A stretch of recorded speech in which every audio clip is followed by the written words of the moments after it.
शीजी channel में आपका स्वागत है। शीजी चैनल के इस खास वीडियो में आज हम आपको बताने वाले हैं रामायण काल से जुड़ी एक ऐसी सच्चाई जिसके बारे में अधिकतर लोग नहीं जानते। दरअसल राजा दशरथ की 3 रानियों में कैकई उन्हें सबसे ज्यादा प्रिय थी।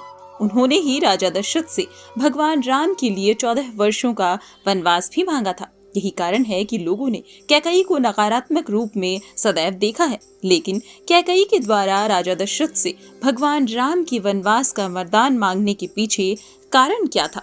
क्या वे मंथरा दासी के बहकावे में आई थी या फिर वे अपने पुत्र भरत को राजगद्दी सौंपना चाहती थी? इस सवाल का जवाब आज इस वीडियो में हम आपको बताने जा रहे हैं। इसकी शुरुआत दरअसल होती है एक संग्राम से। एक बार देवों और असुरों के संग्राम में देवराज इंद्र ने राजा दशरथ से मदद मांगी थी। उस वक्त राजा दशरथ के साथ रानी कैकई भी उनकी सारथी बनकर गई थी।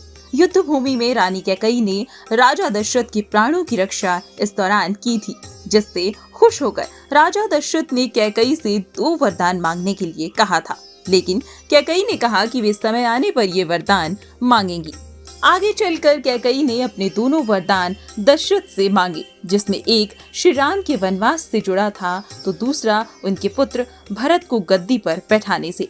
लेकिन ऐसे वरदान कैकई ने मांगे क्यों, इसे लेकर हमेशा से ही सवाल उठते रहे हैं। दरअसल राजा दशरथ की पत्नी यानी कि रानी कैकई राजा अश्वपति की बेटी थी। राजा अश्वपति के राजपुरोहित श्रवण कुमार के पिता रत्न ऋषि थे।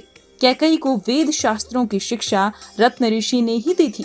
उन्होंने कैकई को बताया था कि राजा दशरथ की कोई संतान राजगद्दी पर नहीं बैठ पाएगी। इसके साथ ही ज्योतिष गणना के आधार पर उन्होंने ये भी बताया था कि दशरथ की मृत्यु के बाद यदि 14 वर्ष के दौरान कोई संतान गद्दी पर बैठी तो रघुवंश का नाश हो जाएगा। श्रवण कुमार की मृत्यु राजा दशरथ के हाथों बाण लगने से हुई थी, जिसके बाद श्रवण कुमार के माता पिता ने राजा दशरथ को शाप दिया था कि जिस तरह से वे पुत्र वियोग में मर रहे हैं, उसी तरह राजा दशरथ की भी मृत्यु पुत्र वियोग में ही होगी।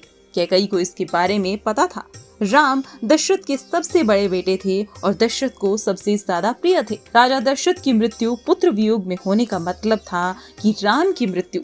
कैकई राम से बहुत प्रेम करती थी और उन्हें खोना नहीं चाहती थी, इसीलिए उन्होंने राम के लिए 14 वर्षों का वनवास मांग लिया। कैकई ये भी नहीं चाहती थी कि राम रघुवंश के नाश का कारण बने और उन्होंने ये भी वरदान मांगा कि भरत को राज्य सौंप दिया जाए। प्रभु श्री राम ने कभी माता कैकई को इस बारे में गलत नहीं समझा। साथ ही जब भरत ने अपनी माता को कटु वचन कहे तो प्रभु श्री राम ने ही उन्हें रोका भी। आज इस वीडियो के माध्यम से हमने आपको बताया कि किस तरह से रानी कैकई ने राजा दशरथ से वर मांगे थे, जिन्हें लेकर हमेशा से ही तरह तरह की कहानियां बताई जाती हैं। हालांकि हमने खुद भी रामायण में यही देखा है कि रानी कैकई मंथरा दासी के बहकावे में आकर राजा दशरथ से 2 वर मांगती हैं, जिसमें भगवान राम के लिए वनवास और भरत के लिए राजगद्दी।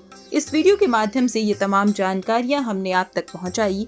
आपको ये ज्ञान भरा सेगमेंट कैसा लगा, आप हमें कमेंट सेक्शन के जरिए बता सकते हैं और ऐसी ही और वीडियोस के लिए आप देखते रहें शीजी चैनल।